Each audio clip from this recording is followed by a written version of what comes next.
मुझे यह देखकर बहुत हैरत हुई कि इन लोगों को अकाउंटिंग या इन्वेस्टमेंट के बारे में कितनी कम जानकारी है, जबकि ये विषय उनकी जिंदगी में कितनी ज्यादा अहमियत रखते हैं।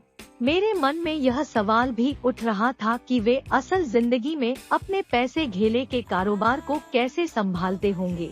मैं यह समझ सकती थी कि मेरी 19 साल की बेटी क्यों नहीं समझ सकती, पर ये लोग तो उससे दुगनी उम्र के थे और उन्हें ये बातें समझ में आनी चाहिए थी। चूहा दौड़ से बाहर निकलने के बाद में 2 घंटे तक अपनी बेटी और इन शिक्षित अमीर वयस्कों को पासा फेंकते और अपना बाजार फैलाते देखती रही। हालांकि मैं खुश थी कि वे लोग कुछ नया सीख रहे थे, लेकिन मैं इस बात से बहुत परेशान और विचलित भी थी कि वयस्क लोग सामान्य अकाउंटिंग और इन्वेस्टमेंट के मूलभूत बिंदुओं के बारे में कितना कम जानते थे। उन्हें अपने इनकम स्टेटमेंट और अपनी बैलेंस शीट के आपसी संबंध को समझने में ही बहुत समय लगा। अपनी संपत्ति खरीदते और बेचते समय उन्हें ध्यान ही नहीं रहा कि हर सौदे से उनकी महीने की आमदनी पर असर पड़ रहा है। मैंने सोचा, असल जिंदगी में ऐसे करोड़ों लोग होंगे जो पैसे के लिए सिर्फ इसलिए परेशान हो रहे हैं क्योंकि उन्होंने ये दोनों विषय कभी नहीं पढ़े।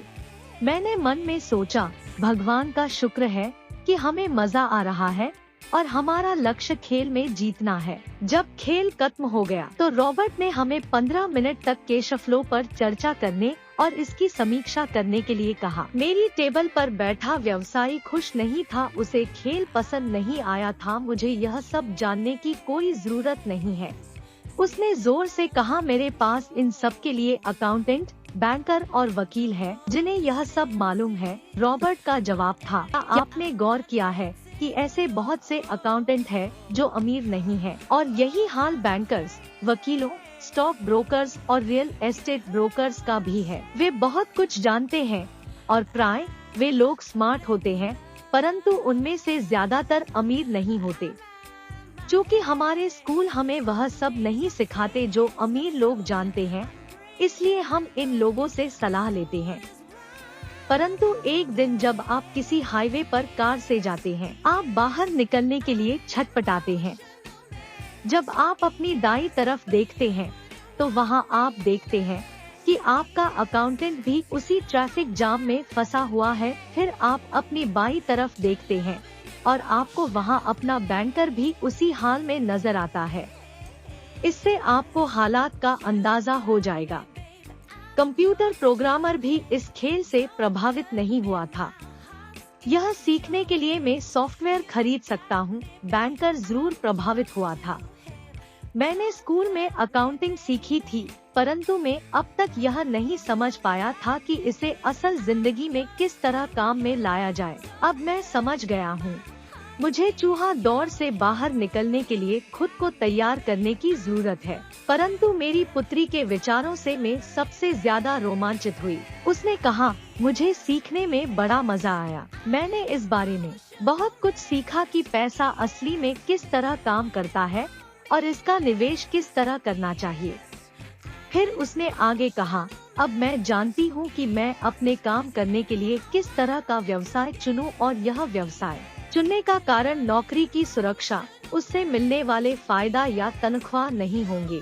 अगर मैं इस खेल में सिखाई जाने वाली बातें सीख जाती हूँ तो मैं कुछ भी करने के लिए आजाद हूँ, और वह सीखने के लिए आजाद हूँ जो मैं दिल से सीखना चाहती हूँ। अभी तक मुझे उस चीज को सीखना पड़ता था जिससे मुझे नौकरी पाने में मदद मिले। अगर मैं यह खेल सीख जाती हूँ तो मुझे नौकरी की सुरक्षा और सामाजिक सुरक्षा की ज्यादा चिंता नहीं होगी, जैसी कि मेरी बहुत सी सहेलियों को होती है। खेल खत्म होने के बाद मुझे रॉबर्ट से बात करने के लिए ज्यादा समय नहीं मिला। हमने उनकी योजना पर आगे बातें करने के लिए बाद में मिलने का फैसला किया। इतना तो मैं जानती थी कि इस खेल के बहाने रॉबर्ट यह चाहते थे कि लोगों में पैसे की बेहतर समझ विकसित हो जाए। यही कारण था कि मैं उनकी योजनाओं के बारे में ज्यादा जानने के लिए उत्सुक थी।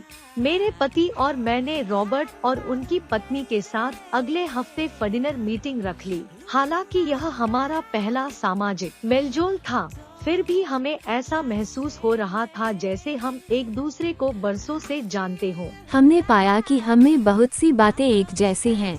हमने बहुत से विषयों पर बातें की, खेलों, नाटकों, रेस्तराओं और सामाजिक आर्थिक विषयों पर हमने बदलती हुई दुनिया के बारे में भी बातें की। हमने इस मुद्दे पर बहुत समय तक विचार किया कि ज्यादातर अमेरिकी कैसे अपने रिटायरमेंट के लिए बहुत कम पैसा बचा पाते हैं या बिल्कुल भी नहीं बचा पाते। हमने सामाजिक सुरक्षा और मेडिकेयर की लगभग दिवालिया हालत पर भी विचार किया। क्या हमारे बच्चों को 7.5 करोड़ वृद्ध लोगों के रिटायरमेंट के लिए टैक्स चुकाना होगा? हम हैरान थे कि लोग पेंशन योजना के भरोसे बैठकर कितना बड़ा खतरा मोल ले रहे हैं। रॉबर्ट की सबसे बड़ी चिंता ये थी कि अमीरों और गरीबों के बीच फासला लगातार बढ़ता जा रहा है। ऐसा न सिर्फ अमेरिका में हो रहा है बल्कि पूरी दुनिया में हो रहा है। रॉबर्ट स्वशिक्षित और स्वनिर्मित व्यवसायी थे। वे दुनिया भर में निवेश कर चुके थे और 47 वर्ष की उम्र में रिटायर होने में सफल हो गए थे। वे काम इसलिए कर रहे थे क्योंकि उन्हें भी वही चिंता थी जो मुझे अपने बच्चों को लेकर सता रही थी। वे जानते हैं कि दुनिया बदल चुकी है, परंतु इसके बावजूद शिक्षा पद्धतियां बिल्कुल भी नहीं बदली थीं। रॉबर्ट के अनुसार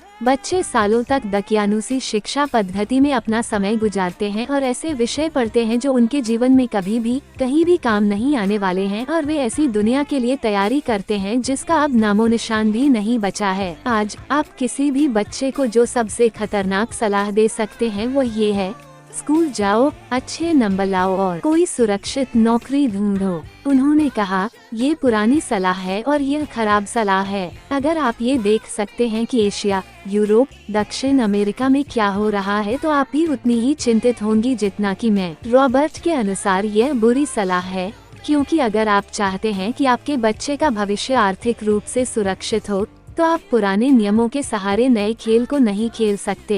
ये बहुत खतरनाक होगा। मैंने उससे पूछा कि पुराने नियमों से उसका क्या मतलब है। मेरी तरह के लोग अलग तरह के नियमों से खेलते हैं और आपकी तरह के लोग पुराने नियमों की लीक पर ही चलते रहते।